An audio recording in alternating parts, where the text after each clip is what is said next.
I think we will start. The Manitoba Arts Council carries out its work on the original lands of the Anishinaabe, Cree, Oji-Cree, Dakota, and Dene nations, and on the homeland of the Métis Nation. Our office is located on Treaty 1 territory, but our work extends throughout Treaties 2, 3, 4, and 5. We respect the treaties that were made on these territories and remain committed to working in partnership with Indigenous communities in the spirit of truth, reconciliation, and collaboration. We recognize that Indigenous peoples' knowledge of and relationship with land, water, and air is key to a sustainable future for all. At the Manitoba Arts Council, we respect the distinct worldview and creative culture of Indigenous communities by prioritizing Indigenous artistic and cultural expression through our granting programs and initiatives. Thank you so much for joining us.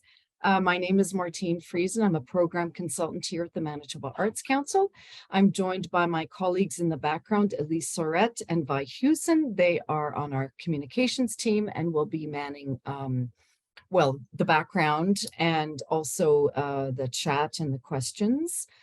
If you do have questions, you can either hang on to them. There will be a Q&A at the end. Although we are recording this entire session and we'll be sharing it, it'll be available for viewing online. We are not going to be recording the Q&A session. So just to let you know that. So yeah, if you can hang on to your questions until the end, or if you've got something that's really time sensitive, put it in the chat or the Q&A, and either Elise or Vi will deal with that. So yeah, I think we'll just start. I'm going to start the PowerPoint. I'm going to share my screen. Oops, hang on. Got to share my screen. How do I do that again? Yes. Nope, this. Great. Okay, sharing my screen. Okay, so today's info session, once again, to remind you, is on the Riding Mountain Artist Residency. Today's presentation is going to cover a little bit of general information about us, the Manitoba Arts Council. Of course, we're going to focus largely on the Riding Mountain Artist Residency, and we're going to touch on how to apply, and then at the end there'll be a Q&A session. So a little bit about the Manitoba Arts Council. And I just want to say before we get into that, there's some fantastic photographs of the Riding Mountain, the cabin, the residency, and some of the folks involved, and largely taken by Sam Bardman, who was one of the first artist residents in the cabin. And this is a little path very close to the cabin. Okay, so the Manitoba Arts Council, we are a funding agency, and we fund the creation and sharing of arts and culture for the benefit of all Manitobans. We operate in English and in French. I want to acknowledge, though, that tonight's session will be in English only. I want to let you know that applications are available in either language, French or English, and if you require a French consultation, that is also available to you. And one final note about us, we make funding decisions by peer assessment, and I'm going to talk a little bit more about what that means a little later on in tonight's presentation. Okay, so now I'm going to sort of give you an overview, actually, of all of our grants really quickly, just to give you a sense of the breadth of what we do. So we have organized our grants by the activity that they fund, and we call these streams. So the first stream is the Create stream. There's only one grant in this stream, and it is called, I bet you can never guess, it's called the Create grant. So this is where artists go when they're creating new work or working on works in progress. Now, if people want to share work with the public, they come to the Share stream. And in the Share stream, there are 4 programs, 4 grants: Artists in Communities, Artists in Schools, Present, and the Tour grant. I'm not going to go into the specifics or details of any of these grant programs. All this information is available on our website. You can click on any of these grants and get more information on the details of those. Or you can always follow up with a program consultant if you have specific questions. The next stream is the learn stream. If you want to learn something or do some skill development, you come here, and there's 3 grant programs here: the Residencies grant, scholarships grant, and travel professional development. We have grants for Indigenous artists and Indigenous-led organizations in the Indigenous 360 stream, and that covers a wide variety of activities. The support stream is primarily for organizations through the Operate grant and the Strengthen grant. And we have an Arts Leaders grant, which is for BIPOC individuals seeking development as leaders in the arts community. And finally, we have a recognized stream. We have 1 grant in the stream, the competitions grant, and then we have an award through the prizes. Well, grant, it's an award, but anyway, for tonight, we're going to be focusing on the Learn stream and the Residencies, which is where you apply for the Riding Mountain Artist Residency. So who can apply? Well, you have to be a Manitoba resident to apply. So if anyone is listening today and they're not in Manitoba, you unfortunately cannot apply to any of our grant programs. You have to be living in Manitoba for 12 months prior to your first application. You must also be 18 years of age or older, and you have to be a professional artist, an arts cultural professional, or an Indigenous knowledge keeper. So now I'm going to cover a little bit about the residency. But before I leave the slide, I want to point out a few things about this slide. This is a picture of the cabin here. My cursor is over the cabin. It's nestled in the woods here. There's a private beach, which isn't really so private. It's actually a public beach, but at times you will have it to yourself. There's going to be a great close-up of this dock later on. The cabin is right on Clear Lake. So this is all Clear Lake. And this bay that the cabin is on is the deepest part of Clear Lake, and therefore it is called Deep Bay. The only other thing I want to point out to you is although there are cottages way, you can't see them, they're way up here. The cabin is a little bit isolated at the same time that it's in a slightly busy spot at certain times of year. So just something to keep in mind, and I'll be talking about this as we move through the slides a little bit. Okay, so an overview of the program. The program was started in 2006. It's a creation or research-based residency. It's in the Deep Bay Cabin, which is in Wasagaming, Manitoba, which is in Riding Mountain National Park. And it's a partnership program between us, the Manitoba Arts Council, and Parks Canada, specifically Riding Mountain National Park. Before I leave this slide, I just want to point out this is Dana Warren, one of the previous residents in the cabin. She was in the cabin in 2018. And I want to point out specifically this little book that she's reading. It's a journal. It's one of several, I think we're on the 2nd or 3rd. It's a guest book. So you can read all the previous artists that have stayed in the cabin. Some of them have left poetry or drawings or little notes or journal entries. And it's really, really fun and inspiring to read through that. So I just wanted to take the moment to point that out. Okay, so the deadline for this grant is January 15th. So this is a new deadline. The deadline has moved around a little bit. Originally it was October, and then we moved it to November, and then it was early December. And now we hope it's found its final resting place on January 15th, so that you're applying for residencies that take place between the following June and September. There is a fixed grant amount of $2,500. This is also a change. So you can't ask for more. This is the grant that you get if you get an award. The residencies are 2 weeks in length, and there are about 8. Well, no, there are 8 spots throughout the season.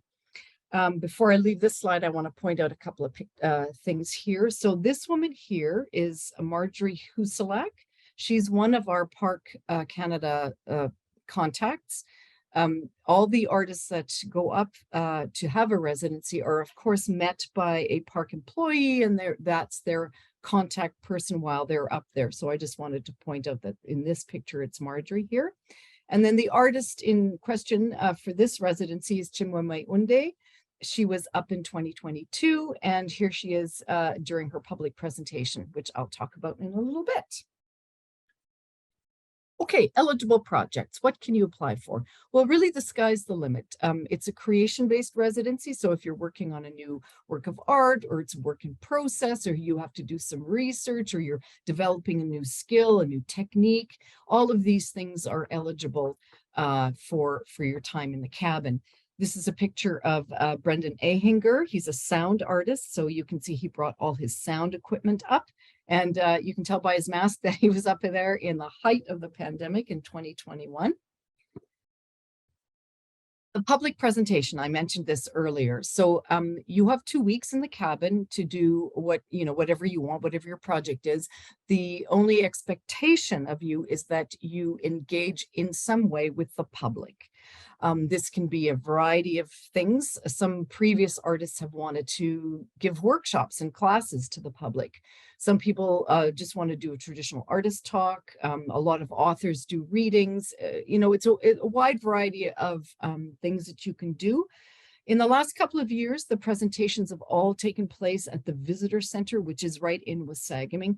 But in the past, we've held them in various locations throughout the park and even in the surrounding area.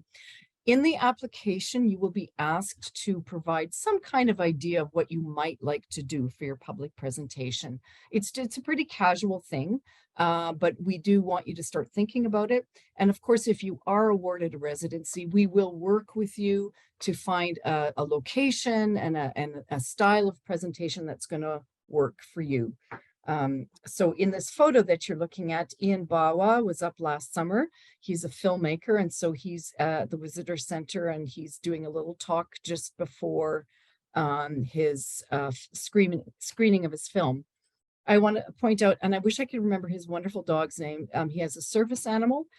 We do not allow pets in the cabin, but we do allow service animals, and I think this is the first time a service animal went up. Just wanted to take the opportunity to point that out. Okay, so what to expect when you're up there. So this is a self-directed residency. I frequently get phone calls from artists saying, I can't wait to engage with the other artists that are up there in residence. And this isn't Banff. This is a cabin in the woods, and you are on your own. So it's self-directed, meaning you're focusing on your project, you're working on your own timeline. And so that's how it works. There is capacity for like a collaboration. So a duo could go up, or 2 people collaborating on a film script or something. That is possible. I recommend that you talk to me prior to applying, and I can help you sort of sort out how that works. Again, like I said, it's in a slightly isolated location, even though there are cottages nearby. There's high traffic in the park in the summer. So in July and August, there's this incredible buzz and energy. There's a lot of people there. There's a lot of activity. And if that's really what inspires you, you might want to think about going up in July and August. But if you kind of want a quieter time, or if your project really requires that you be super focused and quiet, then you might want to think about requesting time in June and September. I am going to say that as part of your application, you are you have to list your preferred dates, and you've got 3 dates. Your first preferred date, your second, and your third dates. There is no guarantee that you're going to get any of those. We try our best, but it's not always possible. So please keep that in mind. And of course, the one other thing to expect, because you are in a national park, there's a lot of wildlife. There's moose, there's bear, there's deer, and kind of everything in between. So just something to expect when you go up there. Okay, a little bit about the cabin itself. As I said earlier, it's on the shores of Clear Lake, and it is next to that public beach. The cabin is a historic heritage designated building built in 1934, and it was lovingly restored by the park in 2006 for the first artist to take residence that summer. It's 1 bedroom, fully furnished, and it is not wheelchair accessible. So that's something else to keep in mind. We do have some accessibility funds available, and I'm going to talk about that later in the presentation. So The cabin and the park are housed on Treaty 2 territory. The cabin is about a 2 kilometer, it's 2 kilometers from the town site of Wasagaming, which is still in the park. So you can see the little, the stars where the cabin is, and you can walk all along the shores of the lake to get to Wasagaming, which is here. So it's about a 30-minute walk, a 7-minute bike ride. Really, really recommend you bring a bike if you have one. It's so easy and fun to get around that way. And if you're coming from Winnipeg, it's about a 3-hour drive and equidistance 1-hour drive from Brandon or Dauphin. So that just kind of gives you a sense of the geography of where the park is and the cabin. And here we get a lovely photo of the inside of the cabin. So about the cabin itself, there is electricity, there's running water, hot and cold, there's indoor plumbing, there's furniture, as you can see, there's a kitchen fully stocked, it's got pots and pans and cutlery and kettles and coffee makers and all that kind of stuff. There's a bathroom with a tub and a shower, and there's heating. And I just want to point out how beautiful these logs are. So clean in this photo. There's the pull-out couch there. There's the kitchen of the cabin. And what the cabin does not have, though, is internet access. For that, you have to go into town, and I'll talk about that in a second. You're expected to bring all your bedding, so sheets, pillows, and blankets. There is no television or monitors. There is no bike. We used to have a bike, but it got stolen. So now we just expect or, suggest that people bring their own bike. It's not pet friendly, but we do, of course, accept service animals. There are no washing facilities in the cabin itself, although there is in the town site, and the cabin is not air conditioned. But I'll tell you, a log cabin stays cool for a long time in the summer, so I wouldn't worry too much about it. There is a fan that you can plug in, and here's a picture of the kitchen, and you can see the stove is right here. You can't see it, but oh, there's no dishwasher. I guess that's something we should have added. You'll have to wash your dishes by hand, but it's a full kitchen. You just have to bring your own food. Okay, so with Wasagaming, there is lots of Wi-Fi available in the town site. This visitor center has Wi-Fi, and Marjorie or whoever the park contact is will, of course, help you to find, like if you need a sustained amount of time to, access Wi-Fi, we will figure that out for you. You can rent a bike in the park. There's a laundromat in the park. There's grocery stores, not only in the park, but very close to the outside of the park, fully stocked grocery store, tons of cafes, restaurants, gift shops, bakery. There's even a movie theater. And this place, I can't remember what it's called, but it's got great ice cream, very popular place, tons of flavors. And all these chairs here, they face the big public beach and marina. So it gets really, really busy. It's a very popular site. Okay, Riding Mountain Park itself, if you've never been there, it's on an escarpment. So it's quite hilly for Manitoba. There's tons of hiking and biking trails. There's public beaches, wildlife, as I said before, lots of fishing, and geocaching is also really popular up there. So Riding Mountain is also surrounded by 7 First Nations communities, and they form a coalition of 7 communities, and they are Kissi-Quaynon Ojibwe First Nation, Ebb and Flow First Nation, Wayway-Sikapo First Nation, Rolling River First Nation, Tutanwazabeg First Nation, Gambler First Nation, and Sandy Bay Ojibwe First Nation. So MAC has done quite a bit of outreach in these communities, and we are seeing artists and knowledge keepers applying from these communities to our programs. The park, of course, also has a relationship with these programs and these communities and meets with them regularly. We have had artists that have wanted to engage with Indigenous communities around the park, and that's great. If that is something that is of interest to you or part of your project, we can assist you a little bit with that, and certainly the park has contacts, but that is something that you're going to have to sort of take on yourself. Again, talk to us about that if that's going to be part of your project, but just something to keep in mind about what the territory that you're in. Okay, now there's that beautiful dock I showed you. Just imagine yourself sitting on the edge of that in the evening. Okay, so now we're going to talk about how to apply some just nitty gritty basic stuff. So we have an online system that we call Manipogo, and you have to create a profile like an account on the online system. And so once you visit this website, you hit this landing page and you click on the register here button, and it will take you through a series of questions, contact information, address, all that kind of stuff. And then you will be asked to upload your resume, your artistic resume or CV. So that is a little different than your work resume. That is not of interest to us. But we want to know all the history and all the experience you've had as an artist. So maybe any place you've received your training, anywhere your work has been shown or produced, any other grants or awards you've received.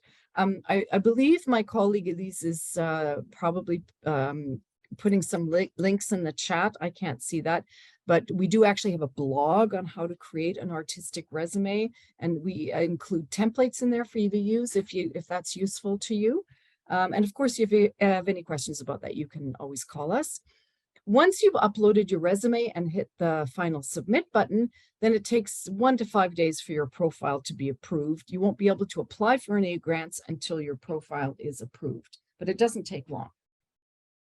While you're waiting for that to happen, we recommend you read through the general guidelines. They are available as a link on our website. There's so much useful information in there that will probably answer a lot of the initial questions that you have.